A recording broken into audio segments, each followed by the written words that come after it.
আসসালামু আলাইকুম। আজকে আমি রান্না করব একেবারে সহজ আর সাদাসিধে একটা সবজি, মিষ্টি কুমড়ো আর পুঁই শাক দিয়ে চিংড়ি মাছ।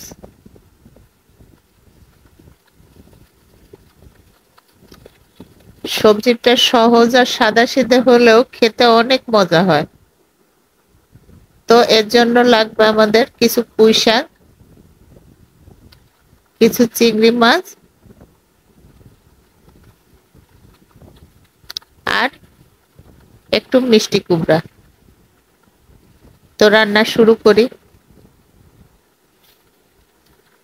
প্রথমে কড়ার মধ্যে আমি সামান্য একটু তেল দিব। তার মধ্যে আমি কোয়ার্টার কাপ পেঁয়াজ কুচি দিয়ে আর স্বাদ মতো লবণ দিয়ে হালকা বাদামি করে ভেজে নিব। ভাজা হলে তার মধ্যে আমি 1 চা চামচ আদা বাটা, 1 চা চামচ জিরা বাটা দিয়ে একটু ভেজে আমি 1/2 চা চামচ মরিচের গুঁড়া, 1/2 চা চামচ হলুদের গুঁড়া দিয়ে একটু নেড়ে চেড়ে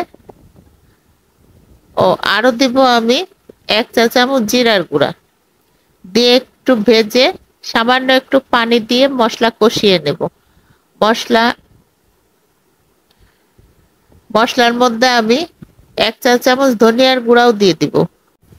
নেড়ে চেড়ে তেল যখন উপরে উঠে আসবে তখন তার মধ্যে আমি চিংড়ি মাছগুলো দিয়ে একটু কষিয়ে নেব।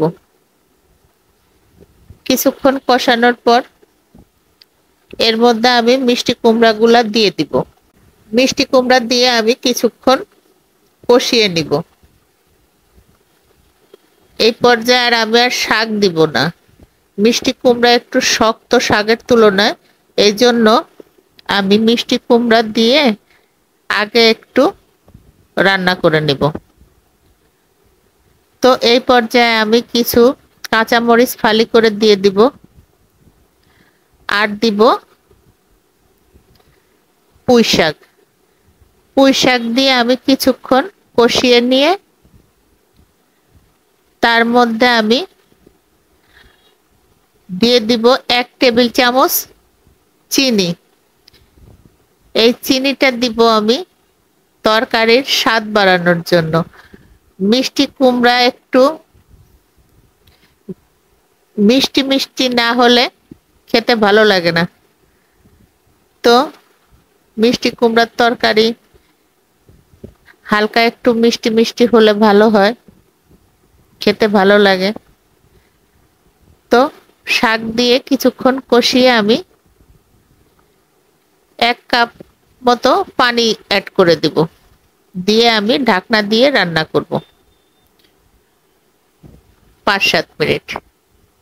তো 5-7 মিনিট পরে এই হলো আমার তরকারির অবস্থা। তরকারি রান্না শেষ, সবই সুন্দরভাবে সেদ্ধ হয়ে গেছে। পুঁই শাকের ডাঁটা, মিষ্টি কুমড়া, আমি একটু মাখা মাখা ঝোল রেখে চুলা বন্ধ করে দিয়েছি। তো এই তরকারিটা খেতে খুব মজা হয়, যদিও এটা খুব সহজ আর সাদাসিধে রান্না। তো এভাবে একবার ট্রাই করে দেখবেন। তো ধন্যবাদ সকলকে সাথে থাকার জন্য। আল্লাহ হাফেজ।